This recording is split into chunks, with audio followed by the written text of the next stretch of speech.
All right, we're coming to the end of the show. We are moving on into week 15, but not before the most important part of the week. It's time for power rankings. You hate them, you love them. You love to say that you hate them, but every week they do numbers, so I don't want to hear it. Everybody wants to know how the league hierarchy stands.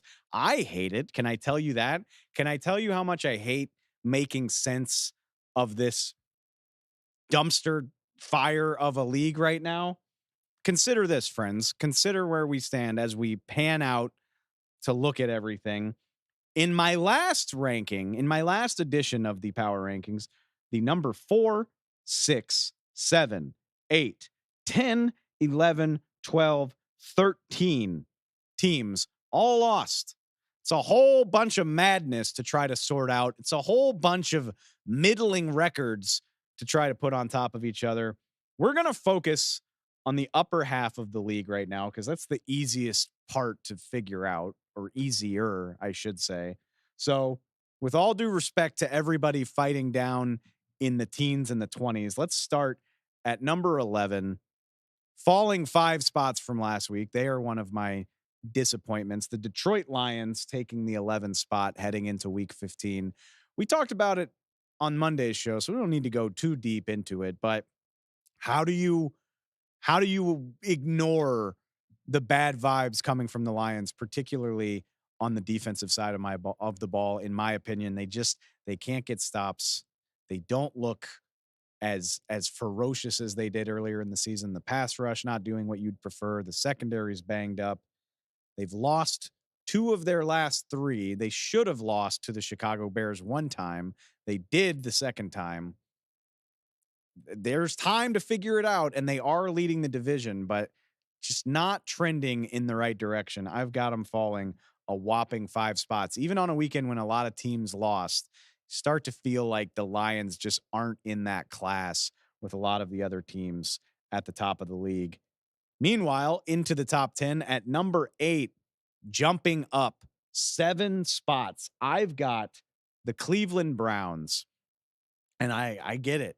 I get it. It's a large jump. This happens every week, but I mean, look, tell me what I'm supposed to do when the Lions are losing. The Texans not only get drubbed by New York, but they lose CJ Stroud. The Jaguars are having a crisis. The Packers, all those feel good vibes put on hold by the loss in New York. So yeah, the Cleveland Browns with Joe Flacco playing very decently for a guy who was on the couch a month ago, with good quarterback play, this is a formidable team. We know what the defense can do. They just needed a guy to step in and make enough plays, and that is what Joe Flacco has been able to do. They're firmly entrenched in that 5 spot. 8 feels high, but I feel pretty good about it. I feel pretty solid that the Cleveland Browns are going to make the postseason, and if Joe Flacco is up to it, could be a really tough out. One spot above them, I had to put the Denver Broncos above the Browns. I know a lot's changed with the way Flacco's playing, but Denver just beat Cleveland pretty soundly not all that long ago. So I'm a big believer that head to head should matter within reason. I mean, it gets to a point where, things that happened in September maybe don't matter so much, but this is a game that just took place. Denver beat Cleveland very convincingly. They did lose to Houston the week before, but that was at the buzzer.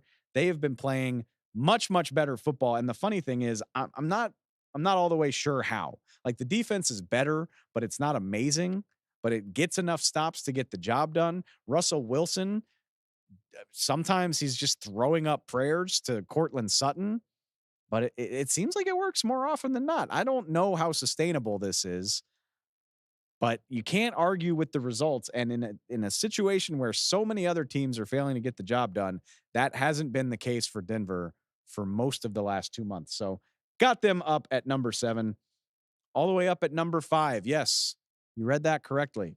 The Buffalo Bills up 4 spots. I know they're 7-6. I know they're up against it to even make the playoffs, but you don't want to play these guys in the postseason if they make it. I know the turnovers have been an issue for Josh Allen. He's playing phenomenally this year. 9 touchdowns in his last 3 games. I think because of the problem with interceptions and because they're one game over 500, people are down on Josh Allen. Cool. Stay over on that side.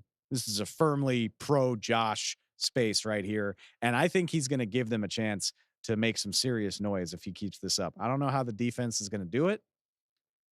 And you would prefer that he cuts down on the turnovers, but I'll bet on number 17 up in Buffalo every single time.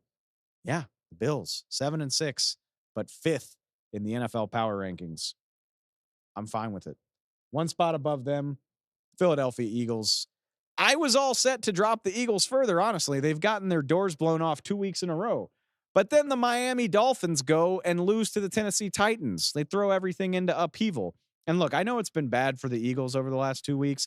They're still firmly one of the handful of best teams in the NFL. Don't get too wrapped up in the panic. There's still a month of football left to play. What the Eagles have accomplished this year still means something. And look, you can't drop them too far because right behind them are a Bills team and a Dolphins team that they've already beaten this season. Head to head does matter, particularly in the case of a Bills team that they just rallied to beat a couple weeks ago. So we're not pressing panic buttons here on the NFL on Fox podcast. It's been a rough couple of weeks for the Eagles, but lots and lots of opportunity for them to bounce back. The NFL's easiest schedule over the last month of the season. Let's wrap it up. I've got the Dallas Cowboys sitting at number 2 in my power rankings. I was debating it. It feels harsh to jump them over the Ravens when the Ravens didn't lose, but overtime game, Ravens got everything they wanted from the LA Rams. Not to say that that's a bad win. The Rams are a good team, but Dallas just dismantled a 10-win Philadelphia team, held the offense without a touchdown for the first time in several years. Dak Prescott wasn't even that great, and the Cowboys still scored 33 points. Just basically ground the Eagles into dust. It was amazing just because it happened so gradually. Like, again, the Cowboys, there weren't any of these crazy explosive plays, no game swinging interceptions. They just slowly pounded them into the dirt, which is impressive in all of its own way. So no disrespect to the Ravens. They are leading the AFC. They are an elite NFL team, but I just think what the Cowboys did to the Eagles to cap off this incredible run that they've been on. Yeah. The only team above them is obviously San Francisco, who has beaten them soundly so far this season. I can't wait to see where that goes. Hopefully we get to see another rendition of Niners Cowboys. But that brings us to the end of the power rankings. Niners, Cowboys, Ravens, Eagles, Bills.